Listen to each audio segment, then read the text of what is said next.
गरीब चाय वाले की कहानी। किसी गांव में रामू नाम का एक गरीब चाय वाला रहता था। उसके घर में उसकी पत्नी मीना और उसकी बेटी मंजू थी।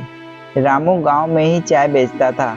इसी से उसका तथा परिवार का खर्च बड़ी मुश्किल से चल पाता था। शाम को रामू जब घर लौटता तो रास्ते में एक नदी बहती थी जिसमें रंग बिरंगी मछलियां रहती थी। उन मछलियों को वह आटे की गोलियां खिलाया करता था। ऐसा करने से उसके मन को बड़ी शांति मिलती थी और मछलियां भी उससे खुश रहती थी। गरीबी के कारण रामू अपनी बेटी मंजू के स्कूल की फीस भी बड़ी मुश्किल से भर पाता था। एक दिन मंजू स्कूल से रोते हुए घर आई। रामू के पूछने पर उसने बताया कि आज उसकी टीचर ने स्कूल से उसका नाम काट दिया क्योंकि रामू ने पैसों की कमी के कारण पिछले 3 महीनों से उसकी फीस नहीं भरी थी। अगले दिन रामू चाय बेचने नहीं गया बल्कि उदास मन से नदी किनारे जाकर बैठ गया और वहीं बैठकर मछलियों को दाना डालने लगा। जब वह वापस जाने लगा तो उस नदी से एक सुनहरी जलपरी निकली और रामू से बोली कि क्या बात है रामू, आज तुम उदास लग रहे हो। रामू उस जलपरी को देखकर हैरान हो गया और उसने पूछा कि आप कौन हो और मेरा नाम कैसे जानते हो। जलपरी ने कहा, मैं एक जलपरी हूँ और मुझमें कुछ जादुई शक्तियाँ हैं जिससे मैं तुम्हारा नाम जान लिया। तुम्हारी मछलियों को दाना खिलाने की आदत से मैं प्रसन्न हूँ। अगर तुम्हें कोई कष्ट है तो मुझे बताओ, मैं तुम्हारी सहायता अवश्य करूँगी। रामू ने सारी बात उसे जलपरी को बता दी। जलपरी ने कहा, रामू, कल तुम सूरज निकलने से पहले यहाँ आ जाना।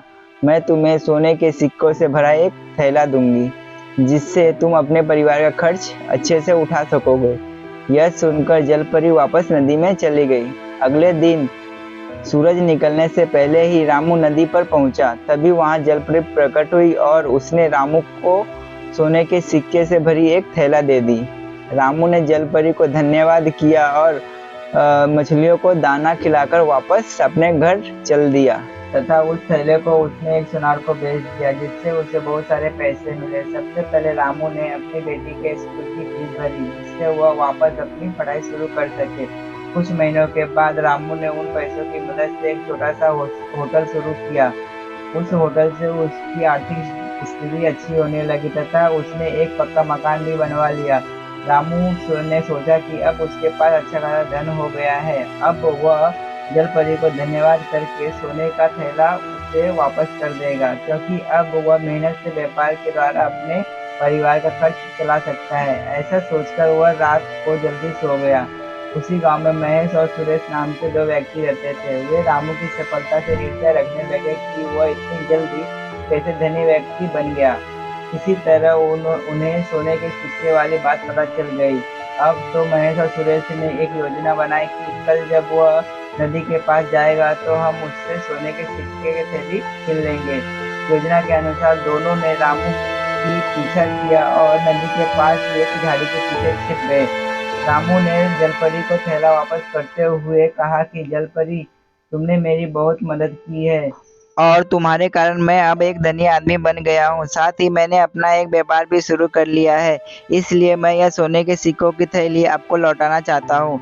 जलपरी रामू की ईमानदारी से बड़ी प्रसन्न हुई। अभी वह बात ही कर रहे थे कि महेश और सुरेश दोनों ने रामू को पकड़ लिया और उसे धमकाने लगे और थैला देने के लिए कहा। यह देखकर जलपरी ने अपनी छड़ी घुमाकर उन दोनों को बेहोश कर दिया। उनके बेहोश होने पर जलपरी ने रामू से कहा कि हमेशा ईमानदारी से अपना व्यापार करना, जिससे व्यापार में तुम्हारी खूब तरक्की होगी। यह सुनकर रामू ने जलपरी से वादा किया कि वह ईमानदारी और लगन से काम करेगा। उसने जलपरी को धन्यवाद दिया और सिक्कों का थैला सुनहरी जलपरी को वापस कर दिया। फिर उसे वादा लेकर अपने घर वापस लौट गया।